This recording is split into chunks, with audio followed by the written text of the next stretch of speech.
नमस्कार मित्रांनो, तू ही रे माझा मितवा या मालिकेच्या पुढील भागामध्ये आता मात्र सुप्रियाने आता त्या पत्रकाराच्या घरी फोन केलेला असतो आणि ते आता त्यांच्या मिसेस बोलत असतात।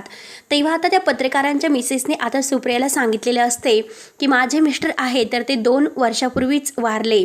आता हे ऐकल्यानंतर सुप्रियाला धक्का बसतो। तेव्हा सुप्रिया मात्र आता 17 वर्षाच्या त्या जे काही राजशिर्केंच्या बातमीबद्दल आहे तर त्याबद्दल विचारते। तेव्हा मात्र आता त्या म्हणतात की बरं ठीक आहे, मी त्यांचे काही मित्र आहे तर त्यांना चौकशी करून तुम्हाला त्या बातमीनंतर सांगते।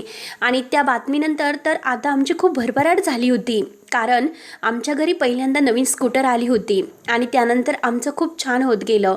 आता हे ऐकल्यानंतर सुप्रिया म्हणते की जर तुम्हाला काही आणखीन माहिती मिळाली तर मला नक्की सांगा, कारण मला खूप गरज आहे त्या बातमीची।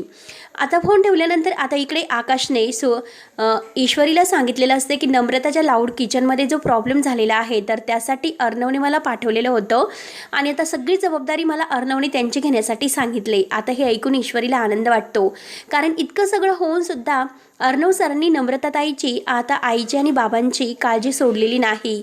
म्हणून आता ईश्वरी अर्णवसाठी प्रेमाच्या छान अशा पुऱ्या आणि भाजी बनवते आणि आता अर्णव जरा कसा घालवायचा याचा ती अगदी झटकेदार उपाय काढते। जेव्हा पुरी ही खूप फुगलेली आणि खमंग असते गरम गरम, तर अर्णव त्यात बोट घालायला जातो तर त्याची जी काही वाफ आहे तर ती अर्णवला बसते। तेव्हा ईश्वरी म्हणते की हे बघा सर, असं नाही, राग असो किंवा वाप असो दोन्ही अगदी पोटात दाबून धरल्या तर त्याचा तडका मात्र बसतोच। म्हणून आता ईश्वरी प्रेमाने अर्णवचं मन जिंकण्याचा प्रयत्न करते आणि लवकरच दोघं हनीमूनची तयारी कशी करतात हे बघण्यासाठी आपल्या चॅनलला नक्की सबस्क्राईब करत राहा। धन्यवाद।